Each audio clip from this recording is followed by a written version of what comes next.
France, July 1944. Morning fog rolls over a shattered field near Saint-Lô.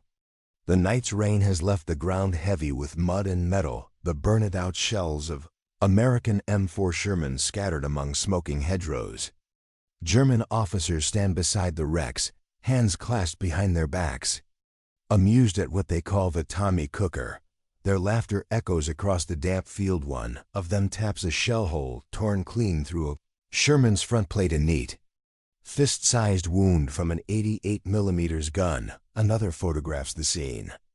Convinced it proves German armor's absolute dominance, they joke that the Americans will think twice before sending more of these tin cans against the Panzerwaffe. But what they don't yet know is that miles away, a convoy of fresh Shermans is already rumbling forward. American mechanics have worked through the night. The engines roar to life before dawn, hundreds of them, a sound like rolling thunder cutting through the Normandy mist by sunrise. The laughter will stop and history will remember that the Sherman, mocked for its weakness, never stopped coming. The story of the M4 Sherman begins not on a battlefield, but in the factories and planning rooms of a nation still preparing for a global war. In 1940, as Europe burned and France collapsed, the United States watched from across the Atlantic. Industrially vast, but militarily small, its tank force, such as it was, relied on outdated light models like the M2. Inadequate for the kind of armored warfare Germany had unleashed across Poland and France. When American officers studied the Blitzkrieg, they saw speed, coordination, and shock. Tanks were no longer simple infantry support machines. They were the spearheads of a new doctrine. The U.S. Army needed something rugged, reliable, and fast to build, not one or two divisions worth, but tens of thousands. The result was a design philosophy that prioritized practicality over perfection.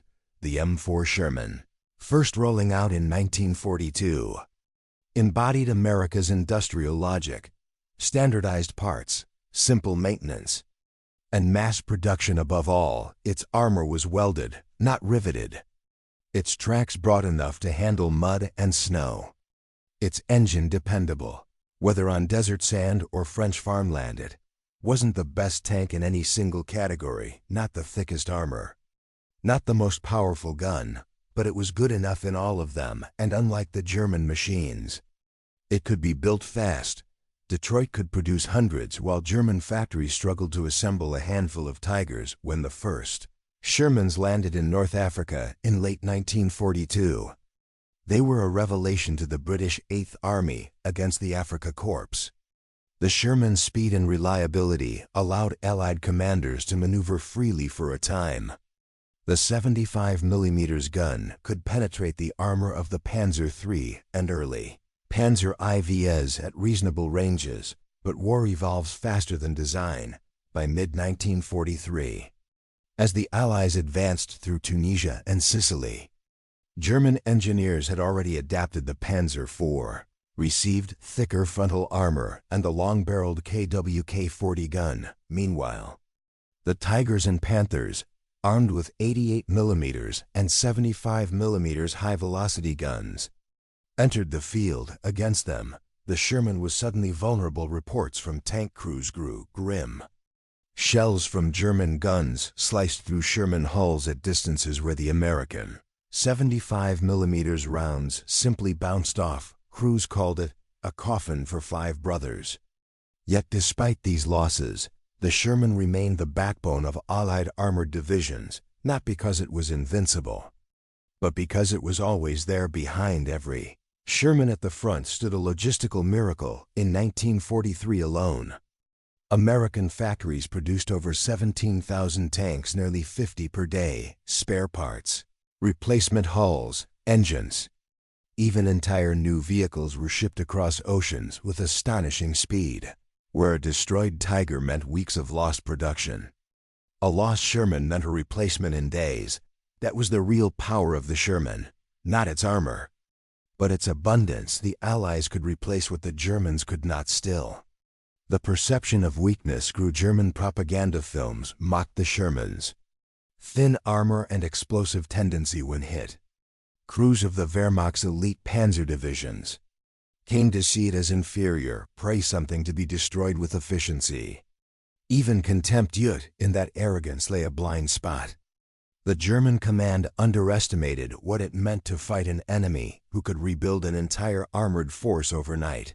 They saw the Sherman as fragile, but fragility means little when it never ends. And so, by the summer of 1944, as the Allies fought their way through the hedgerows of Normandy, the stage was set for a contest not just of tanks, but of philosophies: quality versus quantity, precision versus production, fear versus persistence. What the Germans mocked as weakness would soon prove unstoppable, and that belief that laughter would face its test on the fields of France by mid-1944.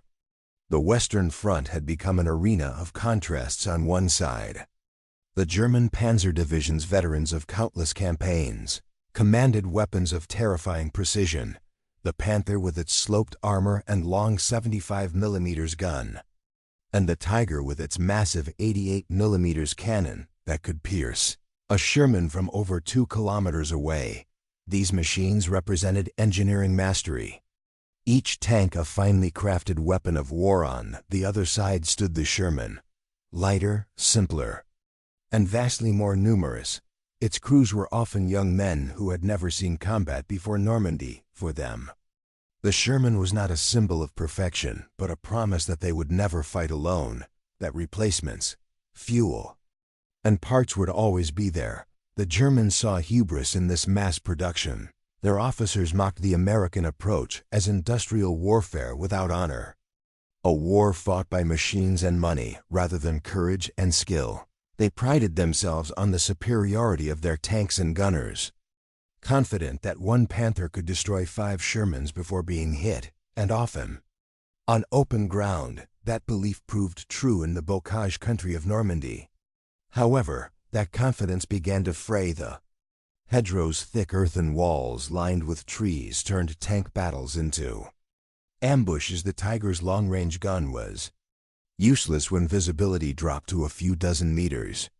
Maneuvering a 50-ton vehicle through that maze was agony. In those cramped lanes, smaller, more agile Shermans could outflank or overwhelm their heavier opponents, but the real transformation was invisible. Logistics behind every Sherman rolling through France was an entire industrial ecosystem: railheads, fuel depots, repair crews, and assembly lines running day and night. Back in the United States, American engineers could swap engines in hours, weld armor in the field, and recover wrecks that the Germans would abandon. Where the Reich faced shortages of fuel, steel, and manpower, America drowned the front in supplies. Between D-Day and the end of 1944, nearly 12,000 additional Shermans arrived in Europe. The German commanders could scarcely comprehend such scale. General Heinz Guderian, father of Blitzkrieg, once warned his colleagues that the greatest danger was not the Sherman's gun or armor, but the American factory. He knew that Germany could not match the tempo of replacement. For every tank the Germans lost, they struggled to build one new machine. For every Sherman destroyed, 3 more came ashore at Cherbourg. Yet the reputation persisted to Allied crews. Facing the Panthers and Tigers was a nightmare. Many entered combat convinced their tank was inadequate. The phrase, "hit him first, hit him in the flank," became their unspoken law of survival. Training manuals emphasized coordination: tanks working with artillery, infantry, and air cover to compensate for their mechanical disadvantages. And gradually, the tide began to shift. The Sherman's reliability meant it stayed in the fight while German tanks broke down.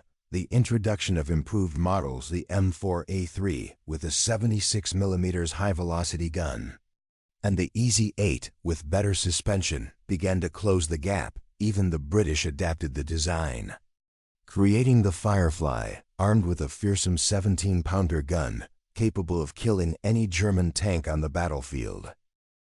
Each adaptation was proof of a deeper truth: flexibility, not perfection, wins long wars. By the summer of 1944, Allied divisions were pressing deeper into France. German lines were stretched thin. Morale-brittle officers clung to pride in their Panzers, the last symbol of superiority. They mocked the endless waves of Shermans as crude and clumsy, unaware that those same waves were slowly washing away the Reich's remaining strength. For every destroyed Sherman left smoking in a hedgerow, another convoy was already forming miles behind the front. The laughter of German officers over the burned-out tanks of St. Lo was genuine, but it was also short-lived. They had mistaken abundance for weakness and persistence for desperation, because when dawn broke the next day and the rumble of engines returned across the mist, they realized that America's true weapon wasn't the tank itself, it was the ability to send more, and that realization would echo through every battlefield where the Sherman rolled inside a Sherman. Fear was a constant companion. 5-man driver, bow gunner, loader, gunner, and commander worked in a cramped steel box barely large enough to stand. The walls were thin, barely 2 inches at the thickest point, and when a German shell struck, it could turn the interior into an inferno in seconds. Crews called it the Ronson, after the lighter brand that lights every time. And yet, they climbed in every morning. They learned to fight not by trusting their armor, but by trusting each other. The gunner memorized every gear whine and elevation mark. The driver felt the terrain through the seat. The commander stood half exposed in the turret, eyes searching for flashes of enemy guns. When a shell struck nearby, no one spoke, just a shared breath. A tightening of hands letters home revealed their strange bond, fear mixed with pride. They knew the Germans had better tanks. They joked about it bitterly, but they also knew that their side would keep coming, and that every time a Sherman burned, reinforcements were already on the road. For them, survival was not just luck. It was teamwork, speed, and the will to keep moving forward. To these men, the Sherman was more than steel. It was the fragile shell of a collective courage that refused to break, and that courage would meet its test again and again on the roads of France. Tactically, the Sherman was never designed for duels. Its 75mm gun was meant for infantry support, not tank-on-tank combat. German tanks, by contrast, were built for killing armor in open ground. A Panther or Tiger could destroy a Sherman long before the Americans were in range, so the U.S. Army learned to fight differently. Tank battalions rarely moved alone. Artillery and fighter bombers worked in tandem, covering approaches and blasting enemy ambushes before tanks advanced. Commanders emphasized combined arms, using speed and coordination to neutralize superior armor when confronted directly. Shermans fanned out, flanking from multiple directions to hit the thinner sides of German tanks. Terrain of Normandy forced innovation. The thick hedgerows, natural walls of earth and roots, made movement deadly. German tanks hid behind them like hunters, waiting for the first Sherman to appear. To counter this, American crews invented the Rhino, welding metal prongs from captured German obstacles onto their tanks to cut through hedgerows without exposing themselves. This improvisation turned slaughter into survival. Suddenly, the Sherman could burst through cover, fire first, and escape before the enemy responded. The tactics worked not by making the Sherman stronger, but by making its weaknesses irrelevant. A tank duel was no longer about whose gun was bigger. It was about who adapted faster technologically. The M4 Sherman represented a philosophy opposite to German engineering. The Germans built masterpieces, complex, finely tuned, but fragile. The Americans built tools, simple, efficient, and repairable anywhere. A Tiger required 50 hours of maintenance for every 10 hours in combat. A Sherman could run twice that with minimal attention. Engines were interchangeable, transmissions easy to swap. The Sherman's parts fit across variants. A damaged vehicle could be rebuilt from another's remains. This standardization was revolutionary. It meant every mechanic, from North Africa to France, could work on any Sherman without specialized training. Fuel, ammunition, and spare parts were universal in a global war of movement. That simplicity was priceless, even in armor composition. The Sherman reflected balance. Its sloped front plate deflected many hits that, on paper, should have penetrated.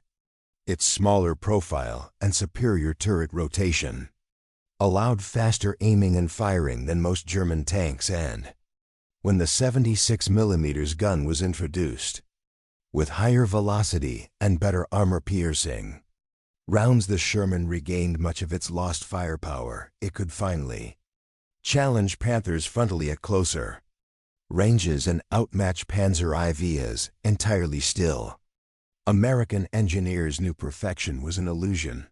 Their goal was consistency, a machine that could be built fast, fixed fast, and fielded in numbers that no army on earth could match. That consistency would become the backbone of Allied momentum leadership. Defined how the Sherman was used and how its story unfolded. General George S. Patton, perhaps the most famous advocate of armored warfare in the U.S. Army, understood what many of his German counterparts did not, that the Sherman's strength lay in tempo, not superiority. He believed that fixed fortifications are monuments to man's stupidity, and treated tanks the same way, always moving, always attacking. Under his doctrine, speed replaced armor. The enemy's heavy tanks might win duels, but they could not match the pace of an army that never stopped advancing. Patton's divisions covered ground faster than any armored force in history, stretching German logistics to breaking point. Even Eisenhower, from Supreme Headquarters, saw the larger picture. He accepted the Sherman's limitations because he knew that replacing it with a heavier tank would slow production, transport, and maintenance. The war, in his eyes, was not about having the best tank, it was about having enough tanks. In contrast, German leadership fixated on quality. Hitler personally intervened in tank design, demanding thicker armor, larger guns, and new models. Even as factories struggled to keep up, what began as technical superiority turned into logistical paralysis. Allies built a weapon for a global war. The Germans built weapons for individual battles, and that difference would decide who endured the long campaign ahead. The time the laughter echoed across the hedgerows of St. Lo. Every one of these angles human courage, tactical improvisation, technological pragmatism, and leadership foresight had converged into a single truth. The Sherman wasn't meant to outshine the enemy. It was meant to outlast him. To the Germans, the M4 Sherman symbolized everything wrong with the Allied approach to war. It was a tank built by assembly lines, not artisans. It lacked the elegance of the Panther's design or the power of the Tiger's 88mm gun. Wehrmacht officers viewed it as a mass-produced commodity, a blunt instrument compared to their precision weapons. Captured Shermans were often paraded for photographs, used for propaganda. Reports from Panzer divisions described them as light Zersterbar, easily destroyed. Crews boasted of knocking out 5 or 10 in a single engagement. Commanders like Sepp Dietrich mocked Allied bravery, claiming their opponents hid behind numbers rather than skill. But that contempt was dangerous mockery. Dulled analysis. German strategists failed to grasp the significance of the Sherman's production scale. They underestimated the industrial momentum behind it. The way damaged tanks returned to battle faster than their own new ones rolled off the line. They didn't see that the Sherman wasn't a single machine but a system, one cog in a vast logistical organism stretching from Detroit to Normandy and on the ground. That arrogance translated into tactical overconfidence. Panzer crews engaged too freely, confident their thicker armor guaranteed victory, yet each engagement drained precious ammunition, fuel, and men that could not be replaced by the time they realized the danger. It was too late. The flood of Shermans had become unstoppable. War is not only fought with steel, it's fought with belief. For American crews, the Sherman embodied contradiction. They cursed it for its fragility, but trusted it to start.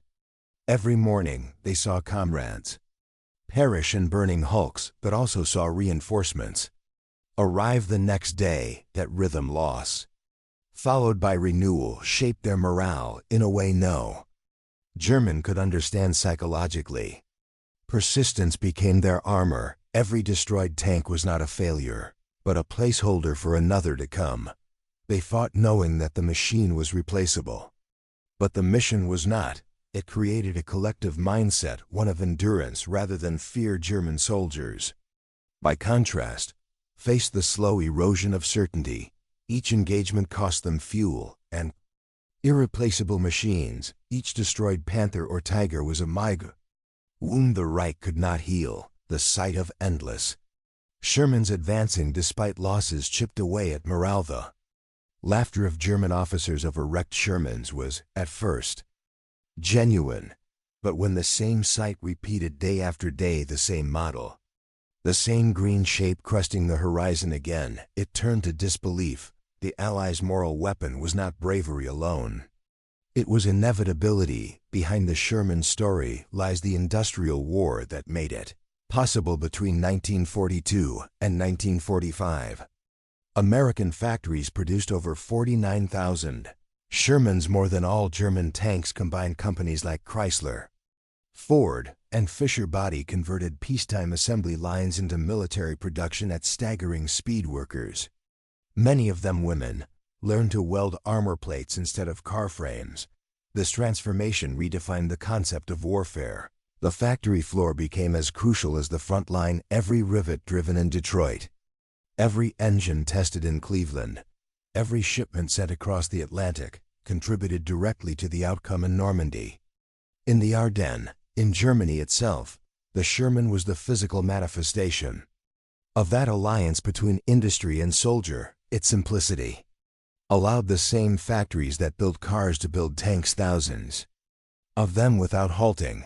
The Germans tried to respond with the Panther, the Tiger II, and the Jag Panther masterpieces, yes, but nightmares to manufacture. While American factories rolled out tanks by the hundreds each month, German production struggled to maintain double digits. Every Sherman that landed in France represented not just a tank, but a triumph of organization, a seamless chain connecting American labor to Allied survival. That industrial miracle made the next morning possible. There's a deeper irony in the Sherman story, the paradox of power born from perceived weakness. The Germans believed that superiority came from excellence, thicker armor, bigger guns, advanced engineering.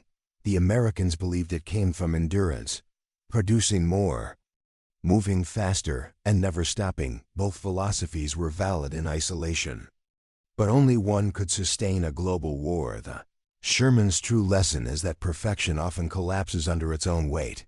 The Tiger's 88mm gun could destroy anything it faced. Yet many Tigers never reached the battlefield because of mechanical failures or fuel shortages. The Sherman's 75mm might struggle against heavy armor, but it was there when needed, and it kept moving. Power, in the end, was not about who could strike hardest once, but who could keep striking forever. That truth became painfully clear to the German officers who stood laughing among the wrecks near St. Lo. When the dawn mist lifted and the distant rumble began again, hundreds of engines, synchronized, relentless, they were hearing the real sound of power, not the roar of a single perfect machine, but the heartbeat of an army that could not be stopped. By the end of that long summer, the laughter would fade into silence, and the myth of invincibility that surrounded the German Panzerwaffe would begin to crumble, not from a single battle, but from a tide of Shermans that refused to disappear. The battlefield groans under the weight of armor. Rain turns the soil into a sucking mire as American and British Shermans grind forward, treads churning mud and fire together. The hedgerows that once divided peaceful farms now serve as walls of death, hiding German 88s and the hulking silhouettes of Tiger tanks inside a Sherman. The crew breathes in shallow bursts, sweat drips down faces blackened with oil and smoke. The gunner peers through a narrow periscope, heart pounding like the tank's own engine. Target: Tiger range 800. The commander barks, "Fire!" The cannon thunders, the shell slams against the Tiger's frontal plate and bounces off like a pebble. A moment later, the Tiger answers. Its 88mm gun flashes once clean, Confident, almost effortless, the Sherman erupts in flame. Its turret blasted skyward, a plume of black smoke rises to join. Dozens already marking where courage met German steel across the ridge. Laughter crackles over the German radios, the Tiger crews. Seasoned from the Eastern Front, advance methodically firing, moving. Destroying each hit feels surgical. Inevitable. The Allies are being dissected one tank at a time, but suddenly, over the horizon, comes a low rumble, one tank, then another. Then dozens more. A formation of Shermans pours into the valley like a steel tide. Their commanders refuse to retreat. Orders echo through the airwaves, keep moving. Don't stop. Close the distance. The tactic isn't finesse, it's willpower. One Sherman falls. Another takes its place when a Tiger fires. 5 more Shermans flank it, smoke shells burst, engines scream. And the battlefield becomes a blur of motion and noise by sunset. The Tigers still kill, but they can no longer hold, for every Sherman burning. 2 more keep moving. And in that relentless advance lies the Allies' secret weapon, not armor thickness, not firepower, but an unbreakable determination to keep rolling forward. The Tiger was a masterpiece of engineering. The Sherman was a machine of victory. The sun hangs low over Normandy. Bleeding gold through the smoke, what was once farmland is now a furnace, shells bursting. Engines roaring, the air trembling with fury. The Allies have lost dozens of Shermans.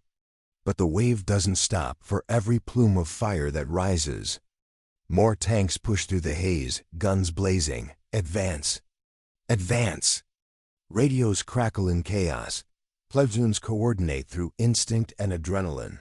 The Shermans move like a pack, fast, unpredictable, flanking from multiple angles. They are no longer dueling. They are swarming through his periscope. A Tiger commander spots movement too many. Coming too fast, he swings his turret. Fires once one, explodes. Another immediately replaces it. The enemy is everywhere. His loader curses. Zu viel! Zu viel! Too many. Smoke grenades burst. The Tiger's vision fades somewhere to the left. A Sherman M4A1 slips behind the cover of burning hedges. Its crew can hear the Tiger's turret whining. Searching blindly, steady. The gunner whispers, a P round loaded. The Tiger fires again, misses. The Sherman emerges from the smoke just 50 meters away. Fire! The shell slams into the Tiger's flank. Sparks and molten metal explode outward. The monster shudders, stops, then erupts in a cloud of fire. The crew inside never even has time to scream. The Allied crews cheer over the radio. Tiger down! Tiger down! But there's no time to celebrate. Another threat looms, another round whistles overhead. The battle is relentless. Hours pass. The field becomes an inferno of twisted steel and scorched earth.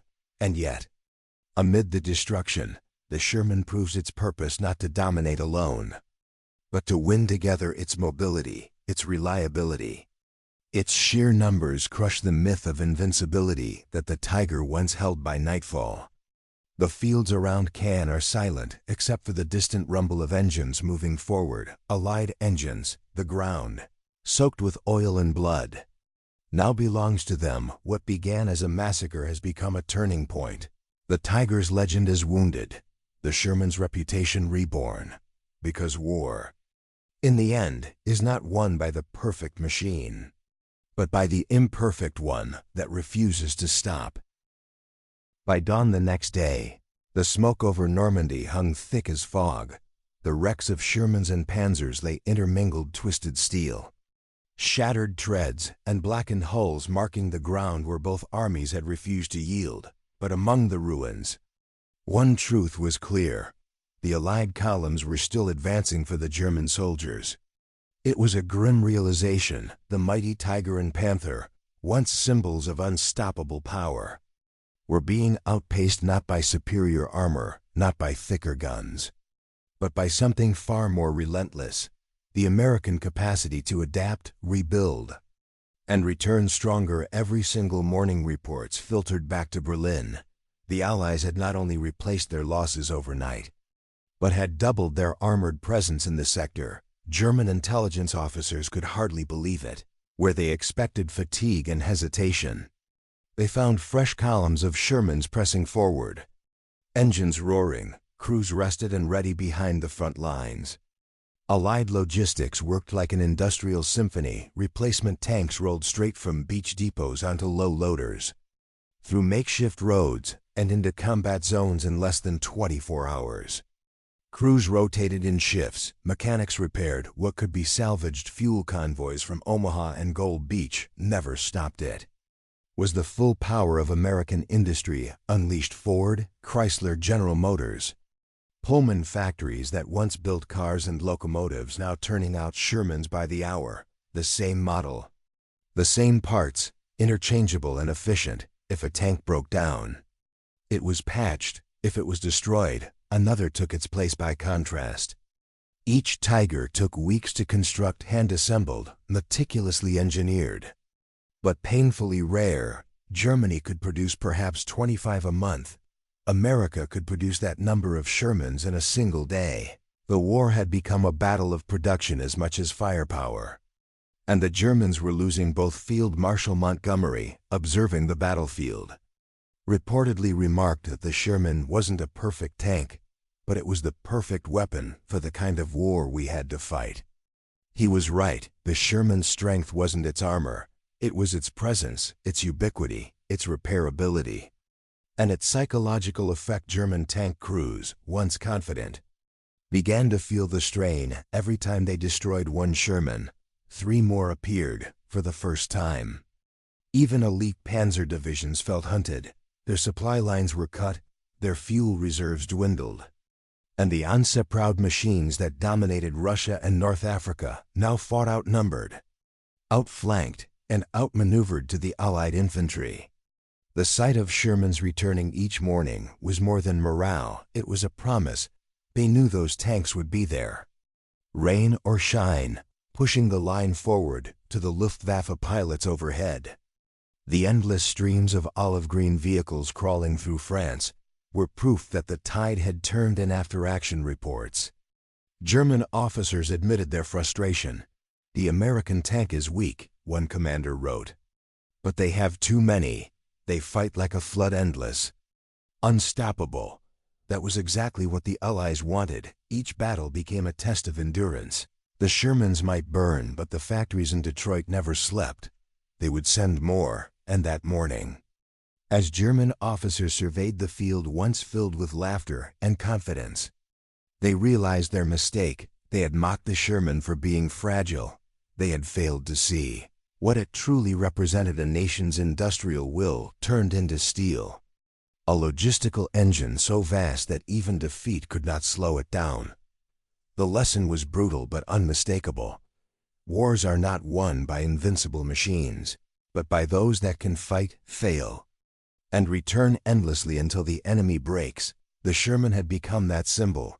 The morning calm over Normandy would soon give way to another storm, this time not of failure, but of momentum. The Allied push was just beginning. Days following the clash south of Cannes marked a turning tide, not only for Normandy, but for the entire Western Front. What began as a desperate fight for survival had become a rolling offensive, one powered by 1,000 engines named Sherman in the shattered Bocage country. Allied engineers worked tirelessly, widening lanes, clearing hedgerows, and laying steel matting for roads. The Shermans pressed through their tracks, chewing mud, crushing branches, and leaving behind a trail of victory and smoke. By mid-July 1944, Operation Cobra began. The sky itself joined the assault. Thousands of bombers pulverizing German defenses, softening the line for the tanks below. When the dust cleared, the Shermans surged forward like an unleashed tide for German units. The nightmare had returned. What they thought were isolated armored groups were now entire armored divisions moving in perfect coordination. The Americans and British had learned adapting their once clumsy tactics into synchronized movements that exploited every weakness. The German panzers possessed speed, became the new weapon, the Sherman, lighter and faster, maneuvered where the Tigers could not, in the narrow lanes. Among hedgerows and villages, the once-dominant German armor found itself cornered. Unable to reposition or retreat quickly enough within weeks, the Allied armor had broken through Avranches.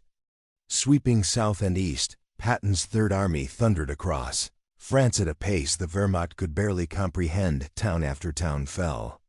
Bridges captured intact. Supply lines extending like arteries of steel and fuel, and everywhere Shermans from the beaches to the Seine. From the Bocage to the Belgian border, the M4 became the face of liberation. Civilians cheered them from shattered windows. Resistance fighters painted flags on their hulls.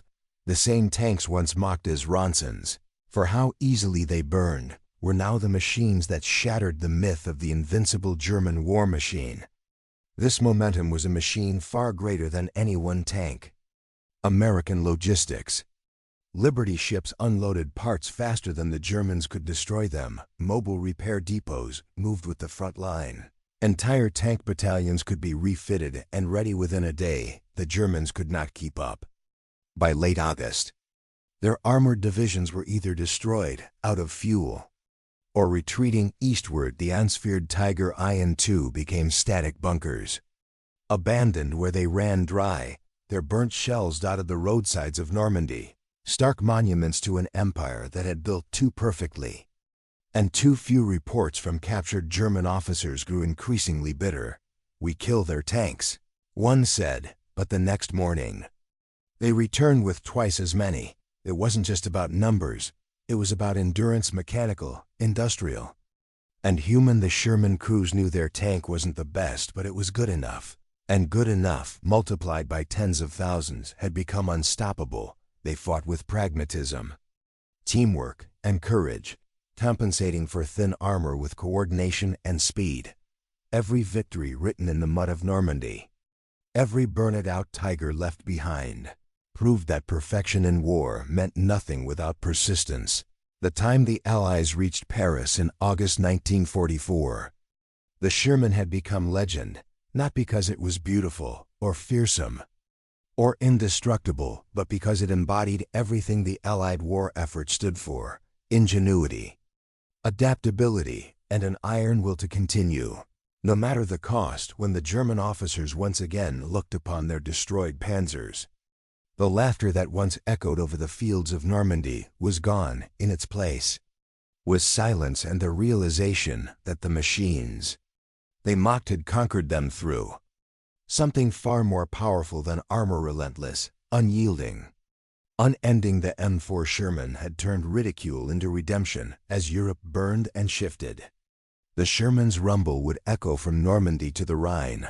Yet beneath the triumph lay a quieter question: what had this machine, this mass-produced symbol of war, truly changed about how humanity fought and built for destruction? When the guns finally fell silent in 1945, the M4 Sherman stood everywhere, from the beaches of Normandy to the streets of Berlin, from the deserts of North Africa to the islands of the Pacific. More than 49,000 had been built, and though thousands lay burned and broken, their purpose had been fulfilled. They carried the Allies across a continent and helped end the most destructive war in history. But the Sherman's legacy was more than steel. It was a revelation about the nature of modern warfare: that wars are not won by the strongest or the most beautiful machines, but by the ones that can be built, repaired, and returned to battle faster than the enemy can destroy them. Its thin armor and modest gun became symbols of balance, of compromise in pursuit of something greater: mobility, numbers, and adaptability. For every Tiger that rolled off a German assembly line, dozens of Shermans answered, and in that ratio lay the secret of victory. Even German commanders later admitted grudging respect. The Sherman was not a tank, one wrote. It was a system, a machine backed by an empire of factories. They understood too late that they hadn't been fighting a single model of tank, but the industrial heartbeat of a nation determined to win. In museums today, the M4 looks humble, boxy, simple, ordinary. Yet for those who know its story, it represents one of the most extraordinary achievements of the 20th century, the union of human ingenuity and industrial will in service of freedom. It wasn't invincible. It wasn't perfect, but it was enough to break through Normandy, enough to push across France, enough to reach the Rhine and roll into victory. Perhaps that's the greatest truth of all, that history doesn't remember the machine that stood tallest, but the one that never stopped moving forward. The Sherman's rumble may have faded, its tracks long silent, but its lesson endures in every soldier who fights against the odds, in every nation that rebuilds after destruction. Strength isn't in perfection, it's in persistence.